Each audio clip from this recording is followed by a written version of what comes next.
बिहार, उड़ीसा, झारखंड, ये हमारे मफाद के खिलाफ है, इसलिए हम इसको मुस्तरद करते हैं।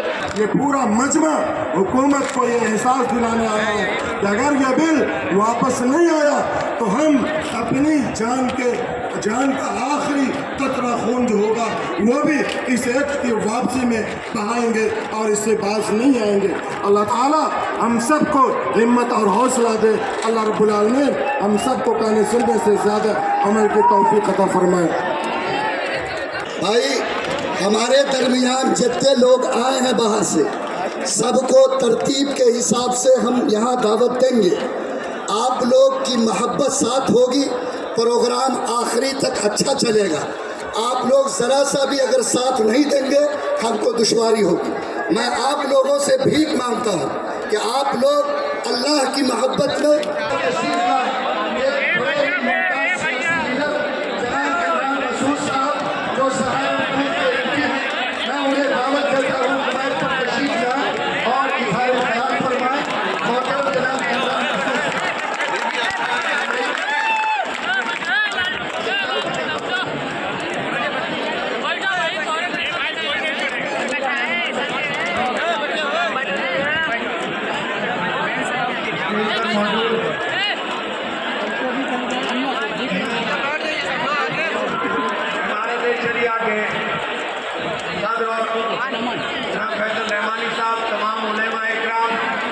हमारे तमाम सियासी जमातों से अलग अलग लोग आए हुए हैं, तमाम मेरे साथियों, दोस्तों, बड़ा संजीदा मुद्दा है। इसके ऊपर ये जो आप से एक बात कहना चाहता हूं कि इतना संजीदा मुद्दा है कि 1947 के बाद ये सबसे बड़ा मसला मुसलमानों का हमारे सामने खड़ा हो गया है। हम जॉइंट पार्लियामेंट्री कमेटी के अंदर थे, हमें पता है एक बहुत बड़ी साजिश के तहत इतने बड़े मसले के ऊपर आए हो, 2 मिनट प्यासे नहीं रह सकते। अरे 2 मिनट रुको, सुनो बात। ये लोग हमारी जमीनें छीनना चाहते हैं, ये मसाजिद को खत्म करना चाहते हैं, खानकाहों को खत्म करना चाहते हैं। एक मुनज़्ज़म साजिश के तहत आरएसएस की उस विचारधारा को, उस आइडियोलॉजी को लागू करना चाहते हैं जिस आइडियोलॉजी के अंदर ना उस विचार कुरान को बदलने की भी बातें करने की बात करते हैं। आप लोगों को इस बात को समझना होगा कि जमहूरियत के निजाम के अंदर ताकत अगर कहीं से आती है, वो ताकत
आगे ले जाऊं। वक्त बहुत ज्यादा हो गया, मैं समझ रहा हूं, लेकिन मैं संजीदा मसले के ऊपर आपसे एक बात के साथ अपनी बात खत्म करूंगा कि हमारे आबा अजदाद ने जंग आजादी के अंदर लड़ाई लड़ी और ये आजाद कराया मुल्क, इस उम्मीद के साथ आजाद कराया था कि आने वाली नस्लें इस मुल्क के अंदर मोहब्बत के साथ रहने का काम करेंगे। आज हमसे वो सर्टिफिकेट मांगते हैं जिस विचारधारा के लोगों ने इंजेक्शन से भी खून इसके अंदर देने का काम नहीं किया। वो नफरतें बांटना चाहते हैं, अब मोहब्बत की बात करना चाहते हैं। हमारे नेता राहुल गांधी ने बार बार इस बात को दोहराया है कि जब मुल्क का बंटवारा हुआ, मुल्क के बंटवारे के अंदर कांग्रेस ने गारंटी की थी मुसलमानों के हुकूक की हिफाजत की, और कांग्रेस उस गारंटी को लगातार कायम रखने का काम करेगी, उस गारंटी को लगातार कायम रहने का काम करेगी। आप लोगों से इस उम्मीद के साथ इजाजत चाहता हूं कि दोस्तों, इस निजाम को बदलने के लिए, इस व्यवस्था को बदलने के लिए बिहार के लोगों, तुम्हारे सामने एक बहुत बड़ा चैलेंज है। अगर तुमने इस निजाम को बिहार से उखाड़ करके फेंकने का काम कर दिया और उन भेड़ियों को जो बकरी के खाल पहन करके आपके बीच में आने की कोशिश करेंगे, पहचान लिया तो पूरे मुल्क के अंदर इन लोगों का जाने का वक्त आ गया है। बहुत बहुत शुक्रिया साथी।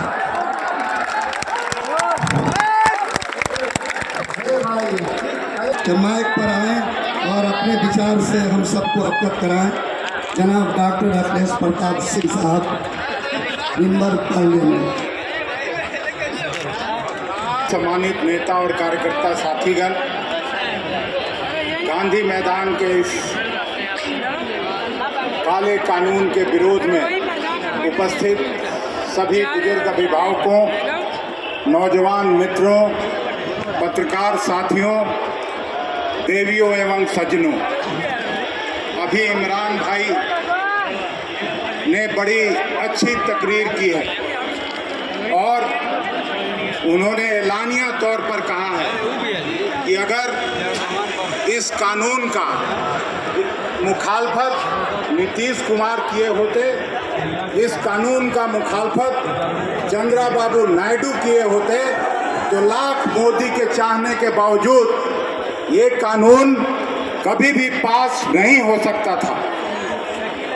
जेपीसी का मांग कांग्रेस पार्टी ने किया था, आदरणीय खड़गे साहब और राहुल जी ने किया था, लेकिन जेपीसी बनने के बाद हम लोगों का यहाँ नासिर हुसैन साहब बैठे हैं, जावेद भाई बैठे हुए हैं, इमरान भाई बैठे हुए हैं, सारे लोग जेपीसी के मेंबर थे और इंडिया गठबंधन के कई साथी उसके मेंबर बने, लेकिन इनकी एक नहीं सुनी गई और एक तरफा निर्णय लेकर के और कानून पास कर दिया गया।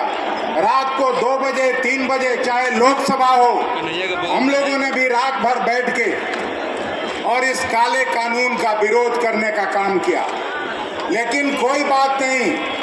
हम लोगों ने और भी देखा था जब किसानों के खिलाफ 3 काले कानून आए थे और जब इन लोगों ने पास करके उसको लागू करना चाहा और लगातार किसान आंदोलन करते रहे, तो इनको फिर उन कानूनों को भी वापस लेना पड़ा था।